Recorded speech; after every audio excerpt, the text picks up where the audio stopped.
Antimicrobial resistance is a global health crisis with an estimated 4.95 million deaths in 2019 and projections of up to 10 million annual deaths by 2050. Low and middle-income countries are particularly vulnerable, with India being among the worst hit due to growing resistance to antibiotics.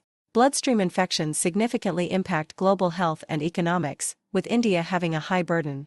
This study aims to fill a gap in nationwide AMR surveillance by constructing time series and machine learning models using a 6-year dataset from the Indian Council of Medical Research Antimicrobial Resistance Surveillance Network. Trend analysis revealed high resistance rates with increasing trends in critically important antimicrobials like imipenem for Acinetobacter, Klebsiella, and E. coli infections. However, decreasing resistance trends for amikacin in Klebsiella BSIs and minocycline in Acinetobacter BSIs were also observed.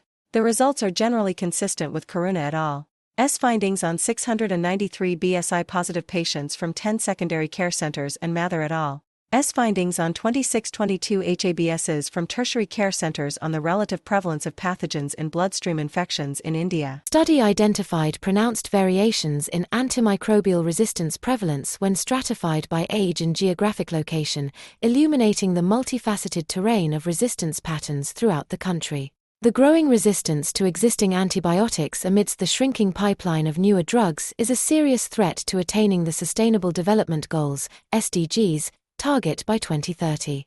The study is pioneering in quantifying the relationship between state-level Sustainable Development Goals performance and antimicrobial resistance in India, benefiting from temporal data.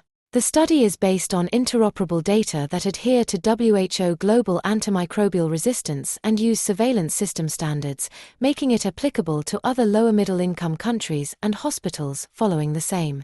Future work will involve the deployment of the modeling framework and scorecards to improve the antimicrobial resistance surveillance network throughout the Indian Antimicrobial Resistance Surveillance Network, potentially providing early warning signals.